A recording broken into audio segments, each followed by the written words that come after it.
Good afternoon, children. Once again, I'm Juma ma'am, back with Social Science History Lesson 1, Tracing Changes Through a Thousand Years. This will be the last session of Chapter 1. Before that, I want to refer that previous sessions I have referred about different changes which have observed during this 1,000 years. We are talking about medieval period of Indian subcontinent. Let's start with our today's lesson. Go through the slide. Today we will discuss about change number 6, that is old and new religions.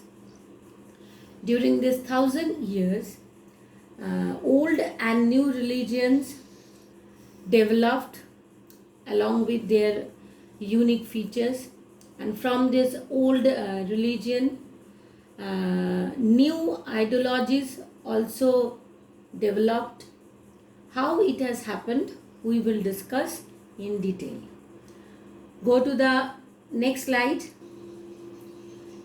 Our next slide is dealing with different religious developments. First, Hinduism. There are some basic features like worship of new deities started, importance of brahmanas grew, temples were constructed by kings to propagate their authority and power. Beside that, a new religion introduced with Indian culture, because so many people who were the follower of Islam, they came to India and started settling down over here, like Delhi sultans followed by Mughal rulers. This Islam is also having some basic feature. It accepted the sovereignty of one God, that is Allah. Islam was interpreted in two ways by Shia and Sunni Muslims, two divisions. Muslims regarded Quran as their holy book. Here in this slide you can see that another set of theocratic feature which has developed during this medieval period in India, that is idea of bhakti. Idea of bhakti became popular. What is bhakti? This bhakti is where the devotees could reach their deity without the aid of priest or elaborate rituals. This bhakti movement, it is coming out from Hinduism, and as well as Islam also given or emerged. Islamic mystic Islamic emergence also being observed during this time, called Sufi. Bhaktism and Sufism, these two sects we will discuss later on in class 7, chapter 7. Here we are just giving you the layout. Before I go to the next slide, you please go through this one, facts about Islam. Many rulers patronized Islam and the ulemas.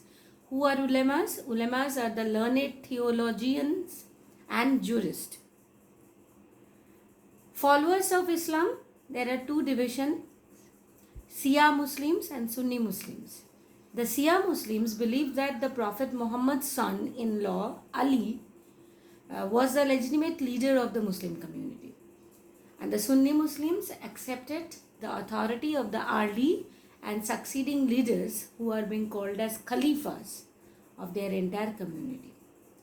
This Islam has introduced in Indian culture during this time, and gradually it has taken a full shape as an independent religion, a distinct religion of India nowadays also. This is the last major change which has observed during this 1,000 years. That is the division of past into periods. We will go to the next slide in detail to describe the key points of this division of past into periods. Historians made the study of time somewhat easier by dividing the past into periods, which possess shared characteristic. That means some features are added with the next time zone. The next time zone is also having some influence to the another next time zone. History is broadly divided into two periods. First one is prehistory, where the written documents, records are not available, and the next part is post-history, that is the written records are available.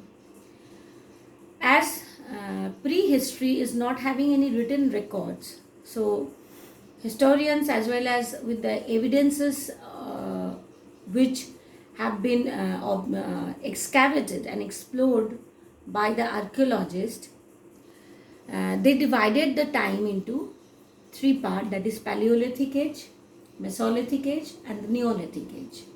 Paleolithic, it's a Latin word. Paleo means previous and lithic means stone. Mesolithic, meso means middle, lithic means that stone, and neo means new, lithic means stone. There are three divisions of prehistoric age. Now post history, it is having another three ages, that is ancient time, medieval time and modern time. We are discussing about these time zones. Class 6 we have discussed about ancient. Class 7 we will deal with medieval, and class 8 we will come to know about modern. Now the British historians divided the history of India into three periods. That is Hindu, like the ancient time when mainly the Hindu rulers, they were ruling over India. That is Hindu period. Then followed by Muslim, when the more or less entire region of Indian subcontinent were ruled by Muslim ruler.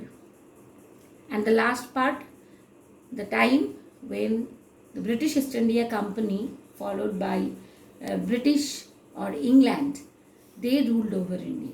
So these three time span they have divided. Who have divided? British historians. Now my question is that, is it acceptable? No. British historians divided the history according to their perception, according to their view, their logic and their reason. And obviously they are not going to ready to accept their flaws. Whereas when the Indian scholars, they have started exploring history, they once again divided Indian history into three periods, but time zone, that years, are different from the British historians. In this context, interesting facts I want to refer. If enough paper was not available with a scholar for copying a book in the mid 13th century, he used to wash off manuscript that he did not need, dried the paper and used it. So we have lost the manuscript. That manuscript was missing. We are not getting the proper information. Then the miniature paintings, small paintings, that kind of thing also developed. This technique of art has developed during this time, where sometime used to illustrate the text of manuscripts. They were so beautiful that often the later collectors took the manuscripts apart and sold just the miniatures. Regarding this, we can refer about that is Bhanudatta's Rasamanjari is an example of this miniature painting. Regarding Persian and Arabic was difficult due to different kinds of handwriting. The Nastaliq style is cursive and easy to read, whereas the Snicket style is denser and more difficult. In this particular time zone, which has been divided by British historians in this context, I want to include some important points. That is, point number one, when we British historians referred the ancient time, they always referring the Vedic age, the later Vedic age. There is no problem. But when they referred about medieval time, they always referred the negative features of the country. And they always emphasized that when the Britishers came to India, that time only can be referred as a modern Indian time zone or in the part of history. But it is not right, because during the medieval time itself, you already came to know that there are a lot of changes as well as development occurred during that time. The different technologies introduced, so many beautiful and wonderful architectures or buildings built by the rulers. Those are still now an eminent example of progress. So medieval Indian history is not at all the dark age of our country in true sense. But the British historians always emphasized on British time as a part of British Indian history, as a part of modern India. This question has been countered by the Indian historians and scholars, and they have discussed in detail that the time zone which has given by the Britishers or the British historians, that was not foolproof. Now I am coming to the last part or recapitulation of entire chapter through different terms or the terminologies which has introduced in this chapter. Different terminologies we have used during this 3 sessions. Cartographer, a person who makes maps. Archive, a place where documents and manuscripts are stored. All old official records and transactions are kept by the national and state governments in archives today. Habitat, it refers to environment of a region and the residents' social and economic lifestyles. Period, the large segments into which a past is divided based on shared characteristics. Ulema, learned theologian and jurist. Then pan-regional, spanning diverse regions. Patron, an influential, wealthy individual who supports another person. Another person may be an artist, craft person, learned man, or a noble. Theology, the study of nature of God and religious belief. Theologist, who is actually dealing with this theology. Someone who is learned in theology. Miniature painting, small size paintings. Chronicle, a record or narrative description of past events. And chronicler, someone who writes chronicles. The entire chapter we have discussed about this thing. I hope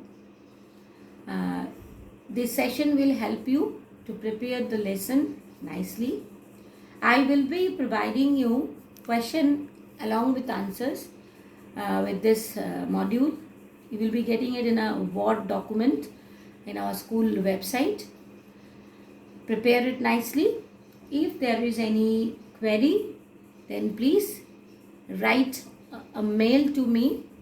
Please note it down, my mail ID, Jhuma, Jhuma, Jhuma .hore, hore, @gmail.com. I will give you the reply. Okay, children, bye and see you very soon with my next session or with chapter 2. Bye.